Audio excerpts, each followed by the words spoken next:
Hi friends, అందరికీ good morning అండి. ఎలా ఉన్నారు ఫ్రెండ్స్? అందరూ బాగున్నారండి. ఈరోజు సండే స్పెషల్ అయితే మాది తలకాయ మాంసం కర్రీ చేస్తున్నానండి. దానికోసం అయితే తలకాయని అక్కడే కొట్టించుకొచ్చేసారండి. దీన్ని నేను ఒక 5-6 సార్లు అయితే మంచిగా క్లీన్ చేసుకున్నానండి. ఎందుకంటే కొంచెం బాగోదు కాబట్టి కొంచెం నీట్గా క్లీన్ చేసుకోవాలండి. 5-6 టైమ్స్ అయితే మంచిగాని. ఇప్పుడు దీనికోసం అయితే నేను మెదడుని అయితే పక్కన పెట్టేసుకున్నానండి.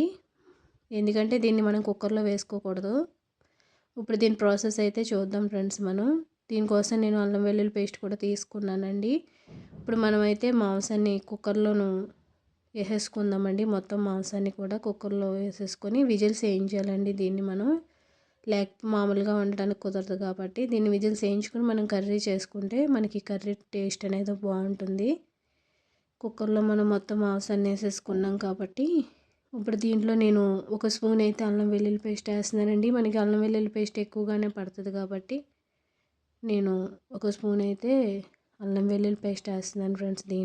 దీంట్లో నేను ఒక 2 గ్లాసులు అయితే వాటర్ వేసుకుంటున్నానండి. మనం 2 గ్లాసులు వాటర్ వేసుకొని నేనైతే 12 విజిల్స్ వేయించానండి. లేత మాంసం అయితే ఒక 6 విజిల్స్ అయితే సరిపోతుంది.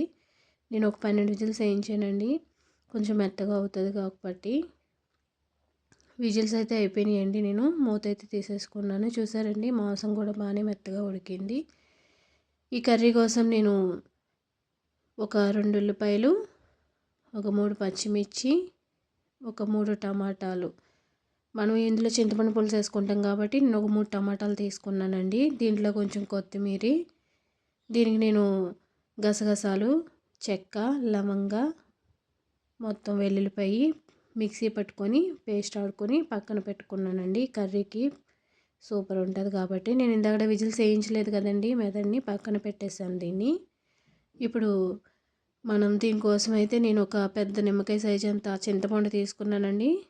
మీరు తినేవాళ్ళు అయితే పులుసు ఎక్కువ వేసుకోవచ్చు. నాకైతే ఇలా సరిపోతుంది కాబట్టి నేను తక్కువ తీసుకున్నాను. దీని ప్రాసెస్ చూద్దాం. ఇప్పుడు నేనైతే ఆయిల్ వేసానండి. ఆయిల్ కొంచెం ఎక్కువగానే పడుతుంది కాబట్టి ఉల్లిపాయలు కట్ చేసుకున్న ఉల్లిపాయ, పచ్చిమిర్చి వేసానండి. మనం దీన్ని ఫ్రై చేసుకుందాం. మంచి గోల్డ్ కలర్లో వచ్చే వరకు మంచిగా ఉల్లిపాయలు ఫ్రై చేసుకుందామండి. ఉల్లిపాయలు ఫ్రై అవటం కోసం నేను దీంట్లో ఒక స్పూను పసుపు, టేస్ట్కి సరిపడా ఉప్పు వేస్తున్నానండి. ఉల్లిపాయలు కొంచెం తొందరగా ఫ్రై అవుతాయి కాబట్టి మనం ముందుగానే వేసేసుకుందామండి. ఇలా ఫ్రై అయితే సరిపోతాయండి ఉల్లిపాయలు మనకి.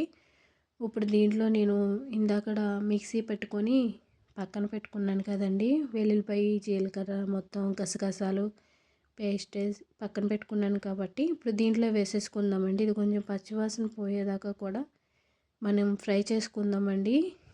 దీనివల్ల ఏంటంటే మనకి కర్రీ పులుసు గ్రేవీ కింద బాగుంటుంది కాబట్టి ఇది బాగా ఫ్రై అయింది కదండి. ఇప్పుడు దీంట్లో నేను కట్ చేసుకున్న టమాటా ముక్కలను కూడా వేసుకుంటున్నానండి. ఈ టమాటాలు అయితే మనకి బాగా మగ్గాలండి. దీంట్లో వాటర్ ఉంటుంది కాబట్టి కొంచెం నూనె పైకి వచ్చేదాకా మనం టమాటాలు అయితే బాగా మగ్గబెట్టుకుందామండి. ఇప్పుడైతే దీన్ని నేను మూత పెట్టేసుకుంటున్నాను.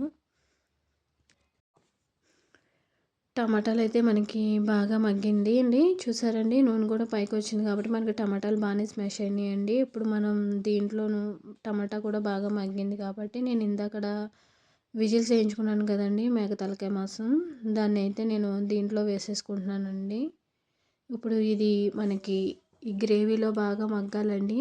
మనకి మంచిగా మగ్గే వరకు కూడా కాసేపు అయితే మనం మూత పెట్టేసుకుందామండి. ఎందుకంటే ఉల్లిపాయలు, టమాటా, ఈ మసాలా అంతా వేసాం కాబట్టి మనకి దీనికి పట్టేంత వరకు కూడా మనం దీన్ని మూత పెట్టేసుకుందామండి.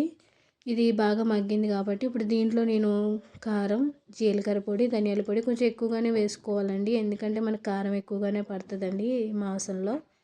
టేస్ట్ కోసం అయితే నేను కొంచెం కారం ఎక్కువగానే వేసానండి. ఇప్పుడు మంచిగా మనం మాంసానికి పట్టేంత వరకు కలుపుకుందామండి.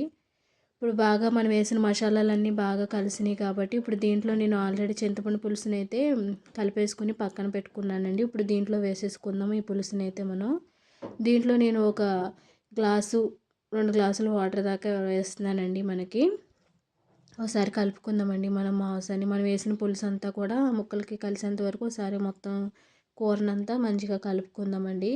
నేను ఇందాకడ మెదడుని పక్కన పెట్టుకున్నాను కదండి, అది కూడా ఈ లాస్ట్లో దీంట్లో వేసేసుకుందామండి. ఉడికిపోతుందండి. మనం విజిల్స్ వేయించడం వల్ల ఏంటంటే ఇది మొత్తం స్మాష్ అయిపోతుంది కాబట్టి నేను దీన్ని విజిల్స్ వేయించలేదండి. లాస్ట్‌లో కర్రీలో వేసుకుంటే మనకి చాలా బాగుంటుందండి. ఇంకా లాస్ట్ ఫైనల్ కొంచెం కొత్తిమీర కూడా వేసేసుకుందామండి.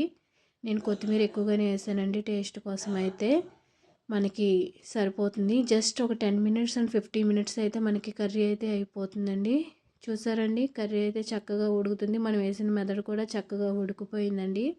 కావాలంటే మీరు పులుసులో దింపేసుకోవచ్చు. కానీ నేను కొంచెం దగ్గరగా ఎగరబెడతామని ఇంకొంచెం సేపు అయితే ఇంకొక 5 మినిట్స్ అయితే మనకి కర్రీ అయిపోతుందండి. కావాలంటే మీరు పులుసులోకి ఇలాగే దింపేసుకోవచ్చు. నేను కొంచెం దగ్గరగా ఉడకబెడుతున్నాను. చూసారండి కర్రీ అయితే అయిపోయిందండి. చాలా దగ్గరకు వచ్చింది. ఇలా సరిపోతుందండి రైస్‌లోకి. దీంట్లోకి రాగి సంగటి చేసుకొని తింటే సూపర్ ఉంటుంది ఫ్రెండ్స్. నేనైతే చేయలేదు కానీ రైస్‌లోకి కానీ రాగి సంగటిలోకి కానీ చాలా బాగుంటుందండి కర్రీ ఇలా చేసుకొని తింటే.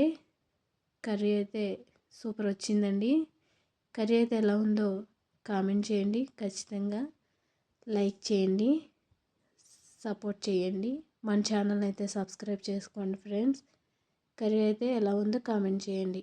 Okay friends, bye.